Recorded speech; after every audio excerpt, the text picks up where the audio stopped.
mais acesso aos pequenos municípios é uma das principais reivindicações dos prefeitos Aldair e a Secretaria Estadual de Infraestrutura. 25 prefeitos que lideram as associações de diferentes regiões do estado compareceram à sede da FAMURS para o encontro com o secretário Caleb de Oliveira, da CEINFRA, e o diretor do DAER, Carlos Eduardo Vieira.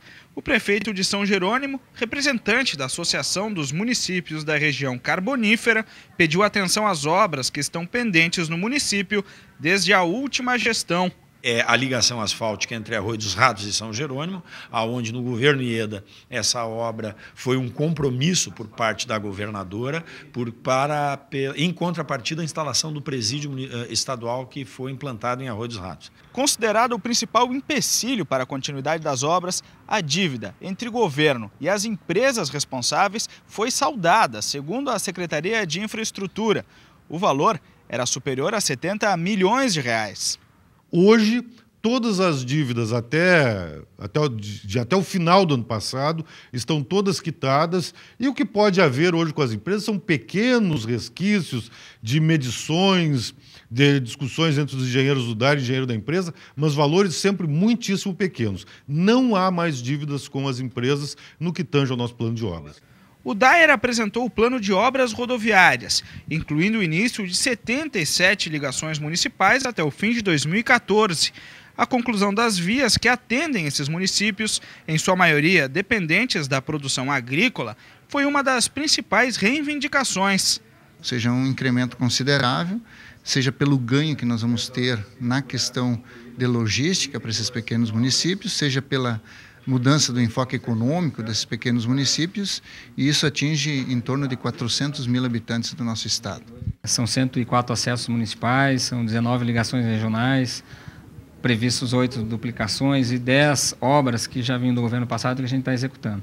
E a possibilidade de algumas obras que estavam previstas para iniciar no ano que vem, de nós antecipar. Os desafios da Copa do Mundo de 2014 serão discutidos logo mais na aula inaugural do curso de administração da UBRA. O palestrante é o prefeito de Porto Alegre, José Fortunati, que antes veio conversar conosco aqui no estúdio do UBRA Notícias.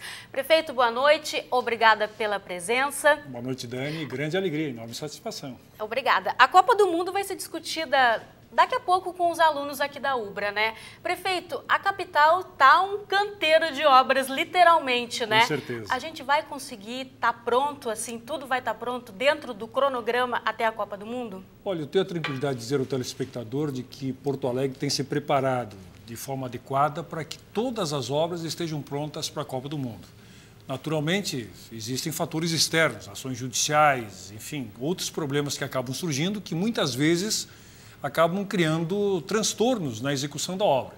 Mas, em princípio, se seguirmos com o atual cronograma das obras, eu posso garantir de que em 2014 nós estaremos com todas as 14 grandes obras de mobilidade prontas para a Copa do Mundo.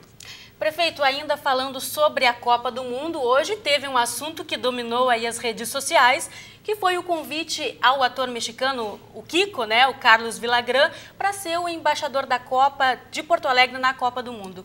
Prefeito, por que esse convite, então, a este ator, e se vai ter algum custo à prefeitura isso? Bom, em primeiro lugar, não é apenas a nós já temos 18 embaixadores, os mais variados, inclusive a própria Miss Brasil, que é gaúcha, é nossa embaixatriz, exatamente para divulgar a cidade de Porto Alegre. Muita gente acabou, os caranguejos de sempre, que puxam para baixo, achando que nós não poderíamos convidar um ator, que é um ator mexicano, conhecidíssimo exatamente num dos seriados mais famosos, que é o seriado Chaves, que, aliás, é o seriado mais assistido na América Latina nos últimos 30 anos. Esse é um dado fantástico. O Kiko é extremamente conhecido. Bom, falar do Carlos Villagrán, quem é ele? Mexicano, adora futebol, na Copa de 70 torceu pelo Brasil. Durante a Copa de 70 nasceu um filho cujo nome foi Edson. Por quê? Por causa do Pelé. E ele se dispõe a divulgar a cidade de Porto Alegre por todos os países onde ele está fazendo a sua despedida com o personagem Kiko, sem gastarmos um único centavo. Ou seja, quem, na verdade, hoje tentou ridicularizar esse convite, ou não entende de marketing, ou realmente é o famoso caranguejo que puxa para baixo. Eu me orgulho de ter o Kiko, Carlos Villagrán, um dos grandes atores mexicanos, divulgando a cidade de Porto Alegre. Eu até coloquei no meu Twitter, vai ver que esse pessoal que está falando mal do Kiko só está habituado a assistir os grandes filmes, talvez os grandes atores. Como eu sei que o seriado Chaves é um seriado que no Brasil é extremamente assistido, na América Latina é extremamente assistido, eu tenho a confiança e a certeza de que Carlos Villagrán vai divulgar e muito, com muito gosto, sem gastarmos um único centavo, a nossa querida cidade. Prefeito, em relação ao metrô, né? Ontem as duas propostas foram rejeitadas e a gente pode afirmar que nós voltamos à estaca zero em relação à construção do metrô? Não, de forma alguma. Existem etapas a serem vencidas. Então, uma etapa foi convencermos o governo federal da importância do metrô, essa etapa foi vencida. A segunda etapa foi convencermos o governo federal e o governo estadual a colocar recursos no metrô, isso também foi vencido. A terceira etapa foi convencermos a fazermos através de PPP, parceria pública-privada, isso levou um ano de discussão no governo federal. Convencemos a equipe econômica, foi baixada uma medida provisória lá em agosto do ano passado. Em seguida, realizamos o processo de manifestação de interesse. Duas empresas se apresentaram. Infelizmente, uma não preencheu os requisitos e a segunda apresentou um valor, um custo inadmissível, 9 bilhões de reais. Mas é importante observar que nessa proposta de manifestação de interesse foram feitos estudos muito profundos sobre a linha do metrô, de 14,88 quilômetros. Então, a próxima manifestação que nós faremos já parte de um pressuposto. As empresas que farão a próxima manifestação, inclusive o atual consórcio, sairão do shield, que é o tatuzão, cavando por baixo, e farão uma nova proposta de cut and cover, que é cava e cobre, que ela infelizmente não é a mais adequada, mas certamente é a mais barata. Por isso, eu tenho certeza que nós não estamos partindo do zero. Nós estamos dando mais um passo para viabilizarmos, finalmente, o metrô de Porto Alegre. Prefeito, faça uma avaliação, então, desses 100 dias, né, de governo. É um governo que, nessas últimas semanas, enfrentou aí uma série de protestos, como os protestos contra o aumento das passagens de ônibus na capital, né? Então, eu queria que o senhor fizesse uma avaliação para encerrar aí. Na verdade, não são 100 dias de governo. Eu assumi no dia 10 de março de 2010. Então, eu vejo o governo com uma continuidade. Naturalmente, este é um novo governo, porque temos novos parceiros, como exemplo Pérez, que é professor dessa universidade, que é nosso secretário.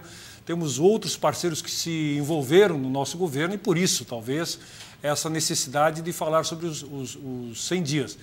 Eu estou muito satisfeito com os 100 dias. Temos problemas? Temos problemas. Aumento de passagem? Bom, eu também gostaria de não aumentar a passagem, como certamente a presidenta Dilma gostaria de não aumentar o tomate. Certamente todos nós gostaríamos que a universidade não aumentasse em nenhum momento durante os 5, 10 anos. Mas existe inflação, existem preços que estão embutidos na gasolina, no pagamento dos rodoviários, no transporte como um todo. Então, naturalmente, nós temos que ir atualizando, até para que o sistema não seja sucateado. Então, eu faço essa discussão com muita tranquilidade, porque as pessoas sabem. Bom, é difícil pagar? Mas alguém tem que pagar a conta. Então, nós estamos buscando alternativas. Em primeiro lugar, eu entendo que existe um nível de isenções de gratuidade muito grande. Tem gente que hoje não paga o transporte, mas alguém está pagando em nome dele. Então, nós queremos rediscutir exatamente quem deve continuar não pagando e quem deve começar a pagar. Segundo, semana que vem estarei indo a Brasília, no Senado Federal, para convencer os senadores a votarem uma lei que é chamada Regime Especial de Interesse do Transporte Público Urbano, para que, através dessa lei, nós possamos dar subsídio ao transporte coletivo no país. Então, nós estamos nos movendo para quê? Para que, de forma transparente, de forma tranquila e democrática, a gente possa fazer uma discussão sem proselitismo, sem demagogia, sem populismo, sobre o valor da passagem coletiva. Prefeito, obrigada pela presença. Volte sempre à Ubra TV e à Ubra Notícias, que será sempre muito bem-vindo. Muito obrigado, Dani. Um grande abraço, que Deus abençoe a todos e até a próxima oportunidade. Nós ficamos por aqui. Uma boa noite para você e até amanhã.